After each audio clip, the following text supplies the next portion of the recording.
Our brothers who are those abroad, uh, in Europe, Saudi Arabia, England, USA.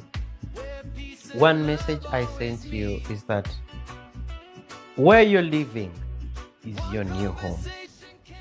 An axe may cut down the tree, but can never build a forest. Today, as I sit down with Enoch Kizito, the message remains the same, spreading the message of unity and togetherness amongst the contemporary societies where we live in right now. You can never heal the world alone. However, you need a collective effort. You need people to stand with, people who may take further the message of unity, togetherness, and love amongst one another. And that is what we call community. And community is what the gentleman I'm having, Enoch Kizito, is anticipating for. He is the founder of a great initiative, a platform. When I call him Enoch, or if I tell you that I've hosted Enoch Chisito today, you may ask, who is Enoch? Because there are many people who share the same name. But the gentleman I've hosted, he is a founder of Ubuntu. So if I mention Ubuntu, then you get to understand the gentleman I've hosted. I, the viewers, and my team are very delighted to have him today with us in the studio. Our viewers are very, very, very inquisitive to know, who is Enoch Kizito? Thank you. Enoch Kizito, he's a friend, very friendly to people, and he's a brother, and he's a son. Publicly, most of the people know me as a human rights advocate, away from Ubuntu think. Enoch Kizito is a former head of protocol at Uganda Law Society, where I served a few years back. I'm a human rights advocate, and at the moment, here in Germany, people don't know Enoch Kizito. They now know Ubuntu. You know, in Africa, when you're doing something, if you're selling tomatoes, they'll call you tomatoes. So if you're selling tomatoes, People would call you by Oenyanya. Oenyanya. So that now people know me or call me Ubuntu. Because of the platform I launched, which is called Ubuntu Unfiltered. Well, it is a platform, it is a show, but it is more than that. It is a community, and it is based here in Germany, in Munich, where I'm residing at the moment. All right. So, wow, it's when you were explaining, you mentioned about Uganda Law Society. So we seated with a lawyer. Yeah, a few years back, I resigned from all my roles. I think a few years back, and decided to start a new life here. At the political helm, of course, as you know, the issues back home, I had to resign from my roles. I joined the German community, and when I joined this community, I decided to start up something really new here, to start up something to build the community, to keep the community together here where I'm currently residing, because you know it is another home. If I found another home, and here we have Ugandans, we have many people here that come from Uganda, East Africa, and Africa at large. So, as a human rights advocate who believes, society togetherness and society working together, I found it quite important that starting up something here in this community would be powerful because this is my new home right now.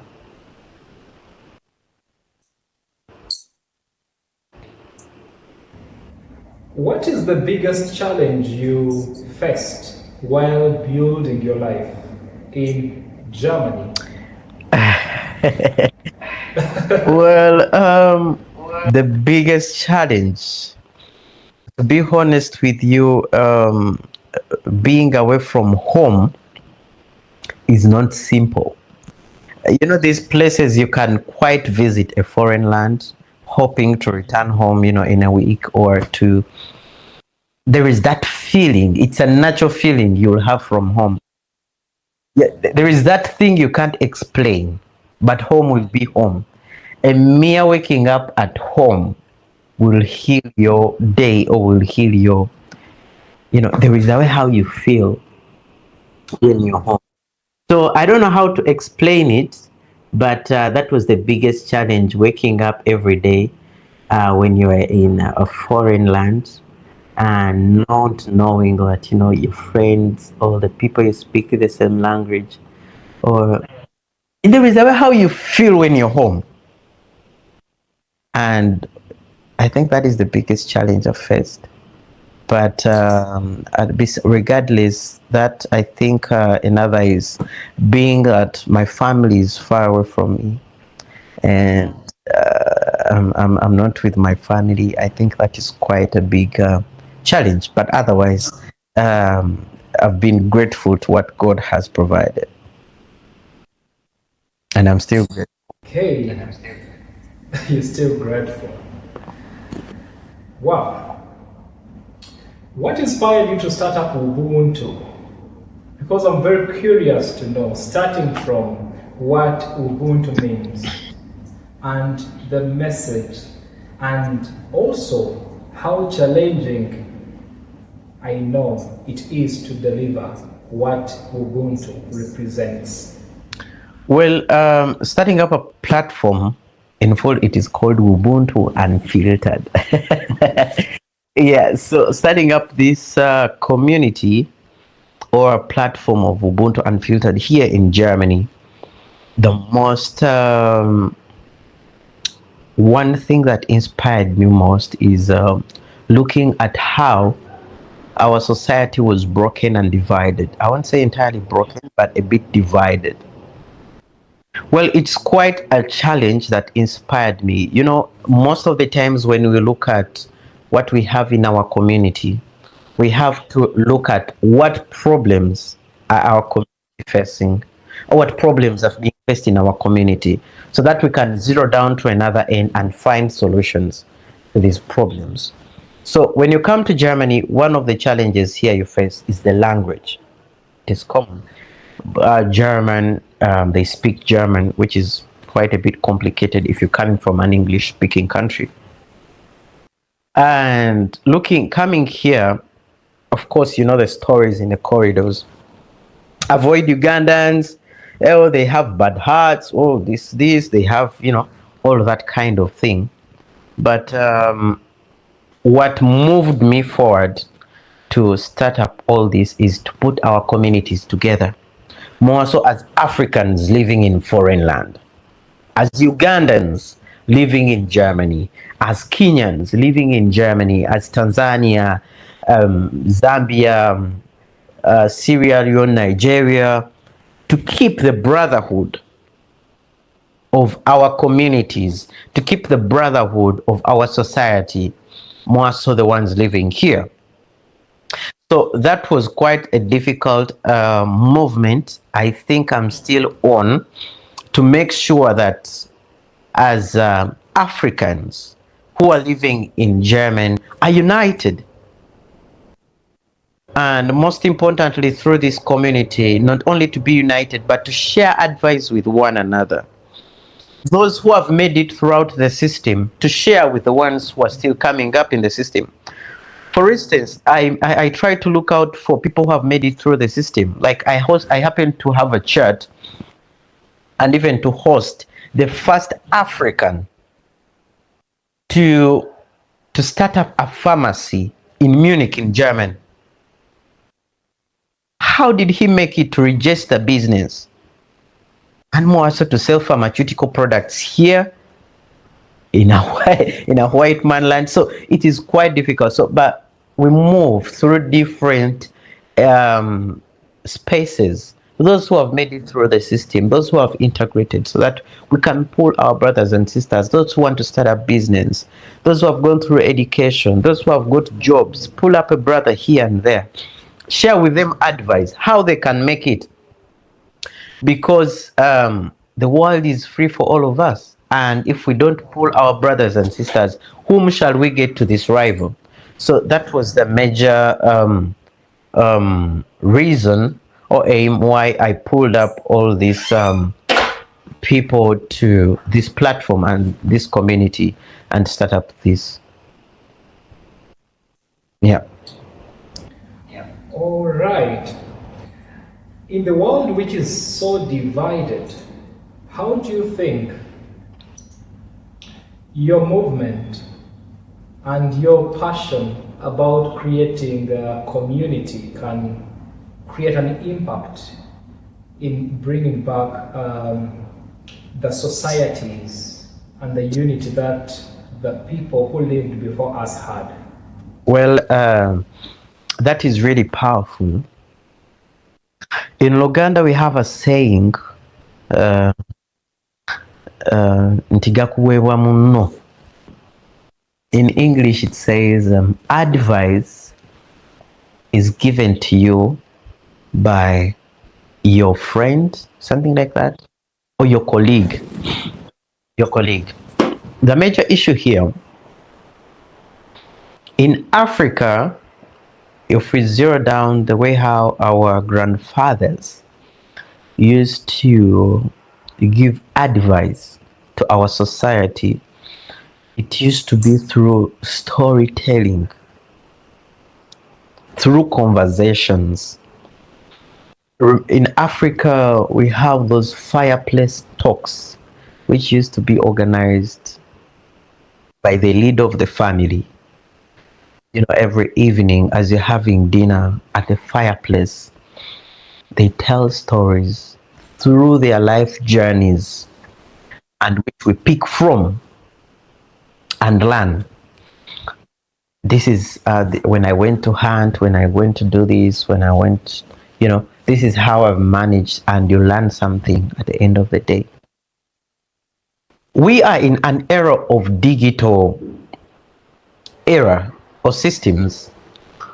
Keep in mind the way how people, the concentration within the youth or within the people right now is going low. A few people go to read books, but many will sit down and watch a show like this one, watch a movie, or listening to a podcast, or listening to what we are saying. So it's one of the reasons why I started in, and I'm like, you know what?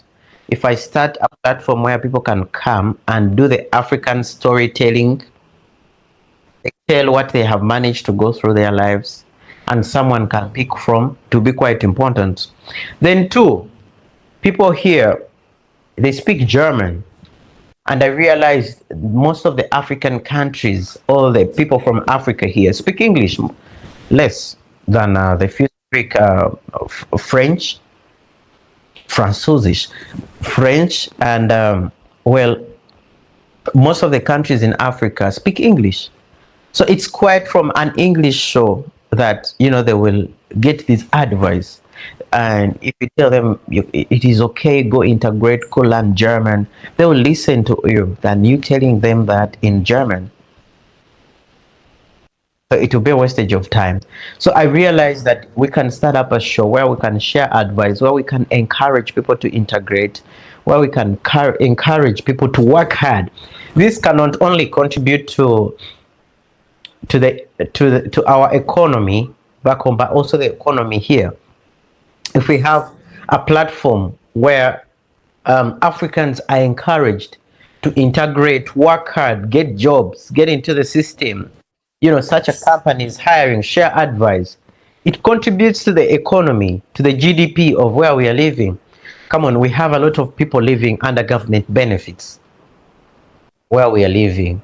But if we have a platform where it can encourage people to work, give people advice, which they really need, that you can do this in such a way and integrate into the system, learn the language, you can get somewhere. Maybe sometime we can have a lot of Africans being pulled up and benefit the society here and also the one back home. Hey, great. So for the viewers, I hope we literally picking from what Chisito has explained to us. We normally, and this goes to us who normally live in like outside Uganda, we happen to change ourselves, and we may think we no longer need people from our countries. I mean, our fellow citizens from back our countries, and these are the people mostly who really help us when things go bad. Because I've seen in some cases where a Ugandan falls sick, and maybe they're arrested, or God forbid, or some of them when someone dies, we normally see the communities coming up to come together to find a solution. So I hope this does not only come at the moment when there is need, but we can also keep on socializing even before something happens. So Chisito, your work often promotes unity and understanding, but what do you believe is the biggest obstacle for peace in the world today? I think the biggest obstacle for peace is patience. Patience. Oh, I like that. How patient? Patience. Well, I don't know. I studied international law, and when you're studying international law, there is something. Is where we studied on negotiations. If you look at most on how most of these peace treaties were made, or the peace talks, they always take time.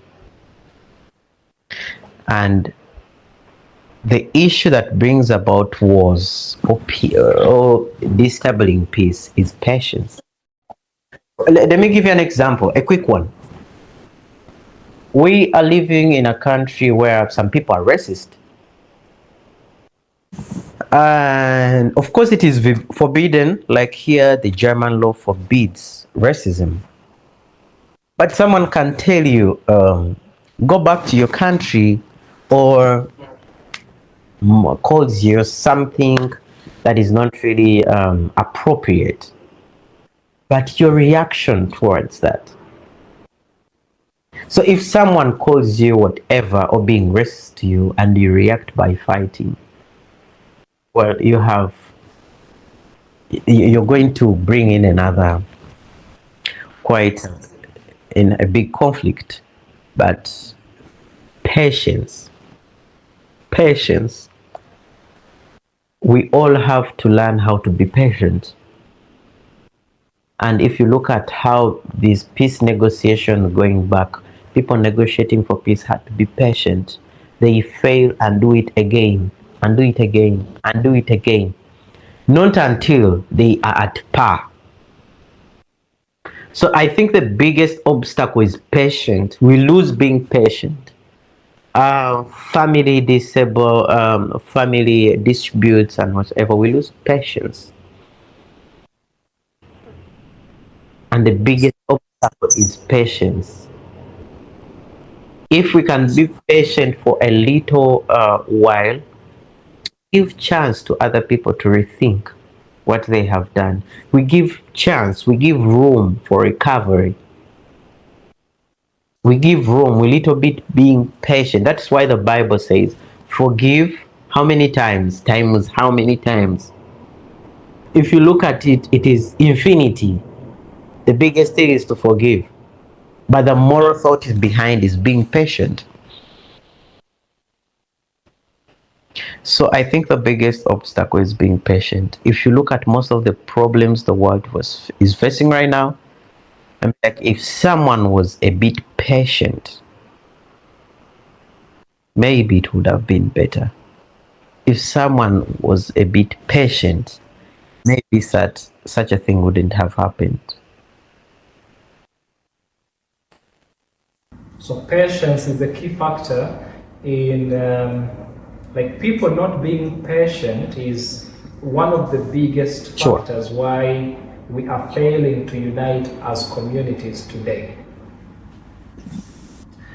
And from my side, I also think leadership qualities also contribute a lot. And when I talk about leadership qualities for the viewers, should not think about different leadership.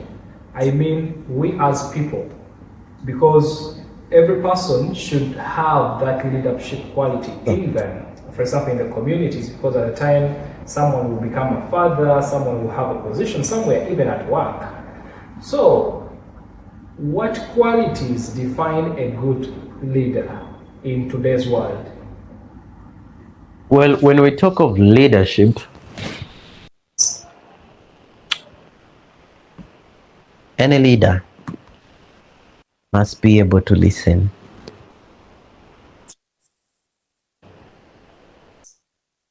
So it goes back to patience.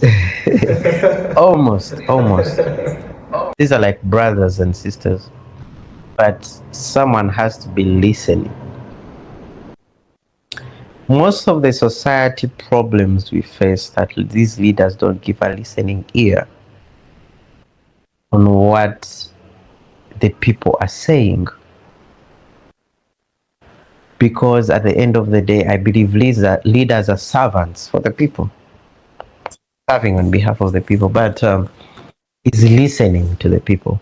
And I think that is where many problems arise. If we look at most of these leaders, if they listen to what the people are saying, I know sometimes it is quite important for a leader to make choices based on that. But, sometimes I've come to learn that even if you're not going to solve something, but if you listen to someone, it is there is a saying that a problem shared is halfway solved. Most of the times when people are having grievances and you just listen to them, there is a way how it makes them feel better. And look at you, even in our today lives, when we have issues going on, there is that friend you will call and be like, hey, I have this and this going on. How can I get? And after the phone call, even if they have not helped you, but you will feel a certain way. So leaders, many people will talk about many things, but I'll talk about one: listening to what the people are saying. So a good leader must be a good listener. Not even a good, an excellent listener. Because it's through listening that you can digest and find a better solution for a problem. All right. So, as you like, there's a lot, something funny about these two things you've mentioned about. You mentioned about listening and you mentioned about patience. Yep. What do you think is making people not being patient today? Because they are not being listened to. What makes people not being listened to? Well, let me give you an example. Um, when there is for example, what should I say? Let me give you an example. If you are in your house and someone is at the door knocking, for example, wants to talk to you about something, and they realize you're inside and they are knocking and they are seeing you, and it's like you're not hearing what they are saying, what the possible reflex action will be to bang, so that you can so that they can bang the door really hard so that you can listen. Like maybe he's not listening. So most of the society problems we have, it is a reflex action. If someone calls you George and they are near you and you don't respond, automatically the voice will increase. And after the voice increasing and George is not listening, hey George, someone will even draw closer and even tap you or push you or hold you or extend their arm on you or do something like, George, I'm here. So it goes back to listening. If these people are not given an ear, if they're not given attention, that is where the problem will arise. Okay, so the biggest key factors, and for the viewers, Chisito has mentioned that one of the greatest things we can all adopt is being excellent listeners and also being patient, because it is when you're patient that you can make a right decision. It is through listening that you can digest and really get to understand fully before you react. So it's such a fruitful conversation. I hope you're following step by step.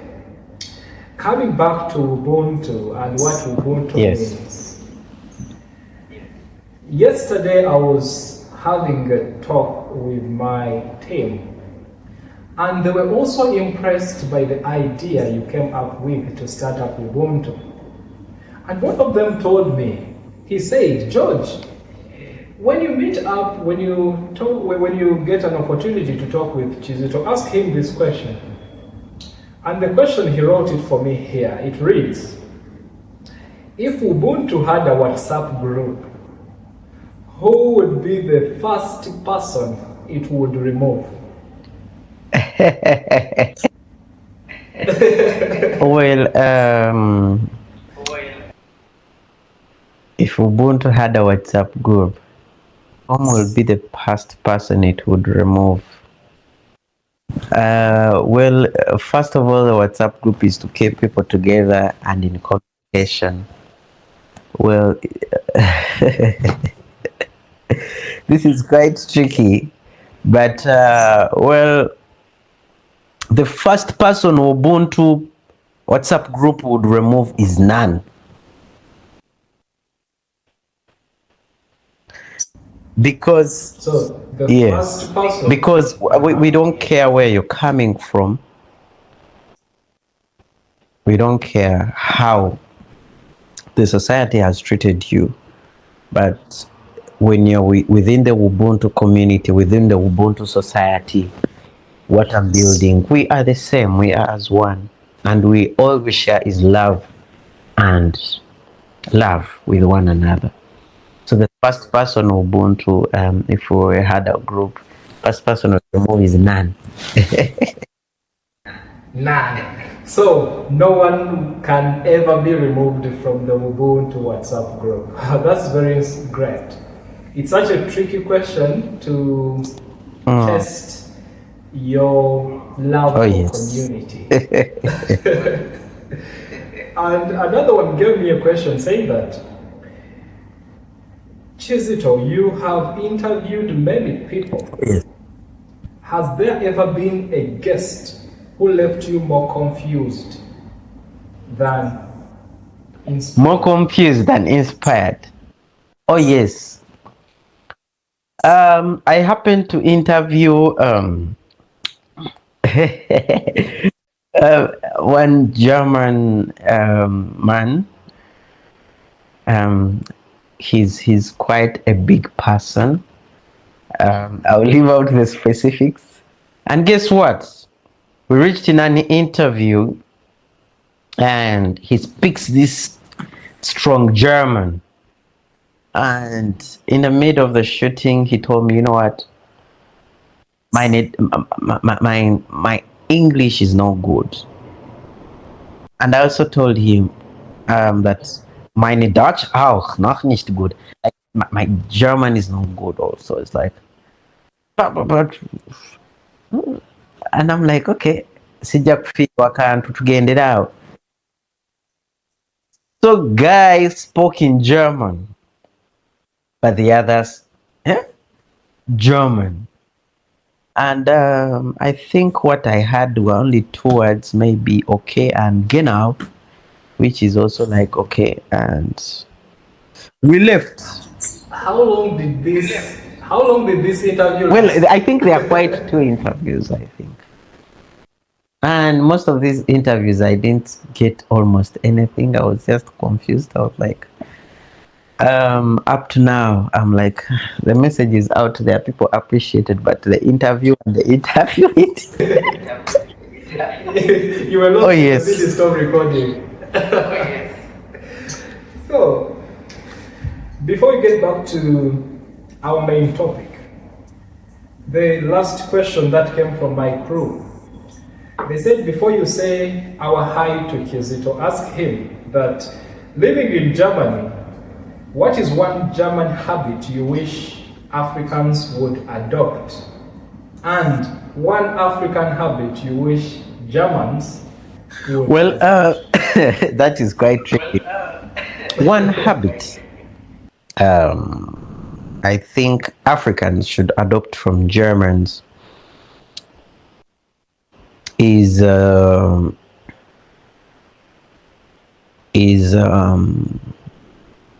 appreciating nature.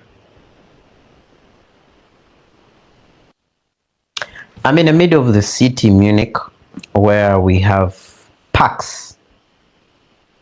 We have Hirschgarten, English Garden, and others, and also the river that goes through, which is Isar. But these guys love nature. When it is summer like this, they'll go out together, sit down in these trees, chill, and have talks, have picnics, grills are made. I find it quite fascinating. Back home, we don't treasure. Why is it we have a lot in plenty? I think because We grown seeing it, but these guys grow seeing it. They have few parks, but they treasure these parks. They decide to have dinner. They can decide to have lunch under the trees. Back home, we feel maybe it is overrated or something like that. That is one habit I think we should copy from the Germans.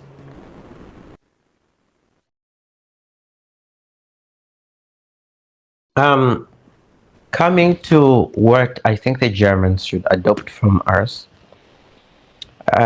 What is that?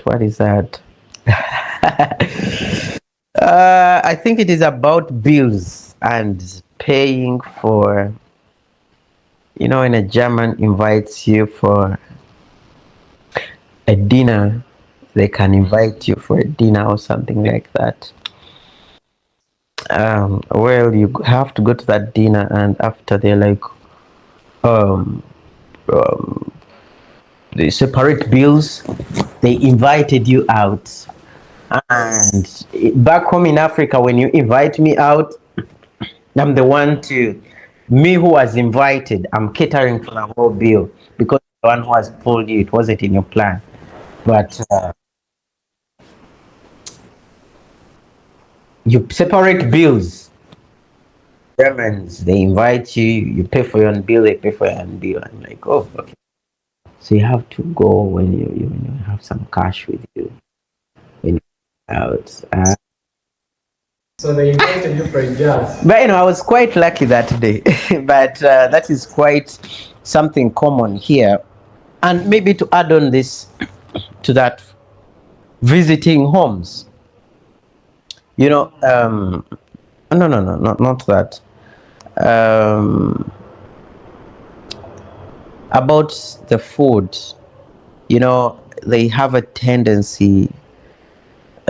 Should I say this? I know visiting homes. Let me just say that. I don't want to lose my German, but everything is made on appointments. Even if to see your friend, like George, we are friends. We have to make an appointment. We have to plan. You don't just punch in. Hey, George, are you home? Can we meet? Maybe something like that. No, it doesn't work that way. You have to do appointments, and I really find it's really like, even if someone is your friend, you have to do appointment.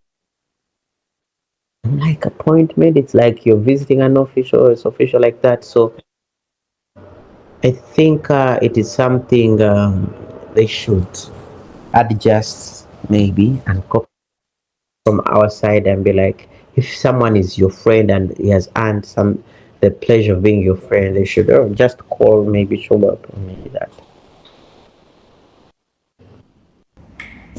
Right. So, as a founder of Ubuntu, if Ubuntu were a person sitting here with us or connected on the same online platform we are on now, what message do you think that person, Ubuntu? Well, if Ubuntu was seated here, I think the message you would give to the world is to love one another. To share more love. Love is very cheap. Hate is very expensive. Love is very cheap. Hate is very expensive. Hate is very expensive. Why? Love is cheap but has peace. Return love.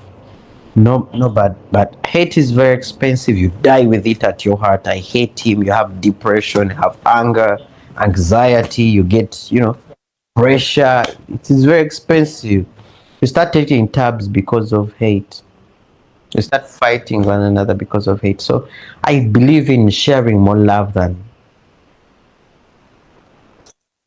hate. So I think that is the message Ubuntu would have said here. Be like, love one another, share more love. Loving one another. And if the world could pause right now just to listen to you, what would you tell the world in just one single word? It could be quite a pleasure, the world, to stop and listen in. It could be quite a pleasure, to the world. But if it stopped, I would still say the same thing. Just share love. Because if we did so, most of the things would have been smoothly going on with life. The world would have had peace. The one word I would still say: share love. Love one another. Simple. Share love and love one another. That is the only way to go. In a world filled with division, I believe conversations, dialogue still has the power to connect us, to make us stand together as communities. So I'm literally very grateful to have you, Chisito, on this platform and seeing you sharing your story, sharing your ambitions and telling us how you started up Ubuntu and what aims you have for this. It is such an inspiring thing that you do because it is not done by every person. If I would give an English proverb, I would say one-eyed man among the blind. You are. Why? Because you're literally having a torch and you are at the front line of a big team that is questing for unity in the contemporary societies, which is not... It's not quite easy, but I wouldn't call myself an eyed man among the blind. Coming to Germany, I found already the open-eyed people already, and societies were being organized and built. Luckily, in Munich, where I live, we have the Federation of Ugandans. Sorry, the Ugandans in Munich, and now we have the Federation of Ugandans living in Germany. So societies were already organized, but I would call myself an helping hand to push on. You know why I had termed you for the first is because in the contemporary world we're living in right now, if you get someone and you sit with them and you tell them that, you know why, I want us to heal the world, as Michael Jackson sang in his song, Heal the World for it to be a better place to live in, someone will see it as a wildest dream. A person you're talking with will see it as you building castles in air. It will be like an animation you get. But this is something that we cannot live without mentioning and spreading, because it is after when we are united that we can stand strong. So I'm grateful for the time you've given us, what you've shared, and I hope this goes down into the hearts of those who are viewing or going to watch this podcast. However, I have a question, the second last one. In 20 years from now, when people sit down and they start talking about Enoch Kizito, what would you hope them talk about this? Well, I pray in 20 years I'm still here and listening what I will be able to say. Well, I don't know what they'll be able to say, but I want to be remembered for as a person who brought in change in our society. And I maybe in 20 years, I pray to God that there will be milestones that people can't be able to look beyond. Mu Luganda umuntu kyatasobola kubuusa maaso. Yeah. Kubuusa maaso. At least they have a reason as to why they have to talk about the one name. But for positive things, sure. Not the negative. Not someone be like, I want to be remembered. The name is still there, but the other way around. So thank you so much. And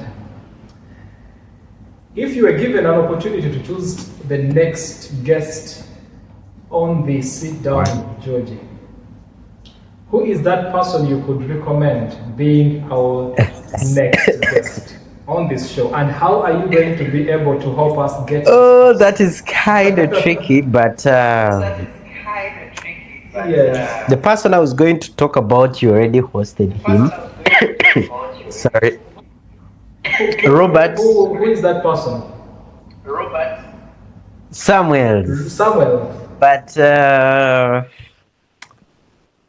there is a person. He's called Akram. He lives in the same place where you live, I think. Akram. I think there are quite many Akrams.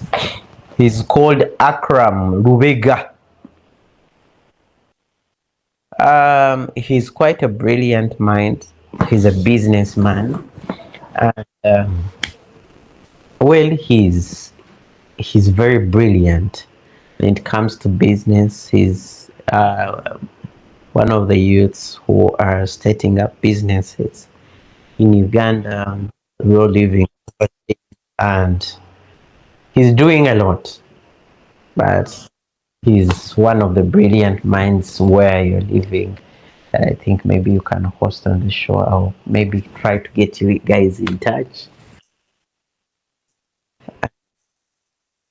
Okay, so I'll be very grateful having Akram Lubeg on the show. Oh, that's very great. As we're winding up the show, I have an end game that I normally play with the guests whom I have. And how do we do this? I mention a name and you tell me what comes in your mind when you think about this name. Oh, yes. So I'm going to be mentioning a name. Let me get it here.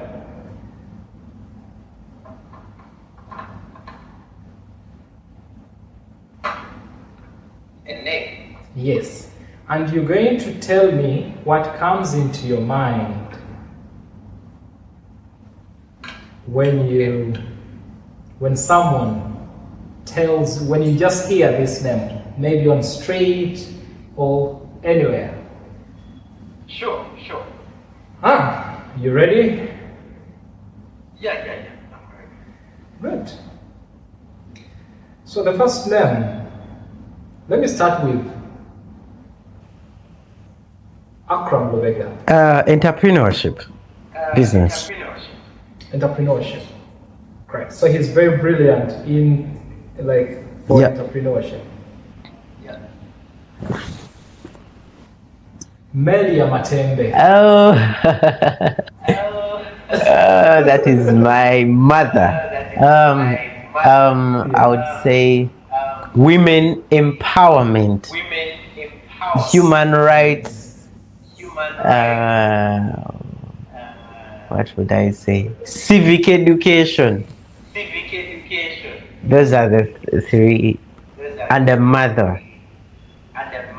And as well, thank you so much for keeping yourselves watching all the episodes that we normally come out with on the Sit Down with Georgie show. It's my pleasure to always see you watch, follow, comment, and like. It's such a pleasure. So I also thank you for watching this specific episode that I've had with a wonderful gentleman who understands for community, understands for unity and togetherness. It is as well something that I look out for. I want to see a world that is filled with love, where people share with each other. Also, in the conversation we've had together with Enoch, he has mentioned that if the world if we want the world to be a better place, we need to be patient. We need to be listening, good listeners. And from that, we'll have taken a step towards our main goal of making the world a better place. Thank you so much for watching and keep tuned. Let's meet in the next episode. Thank you.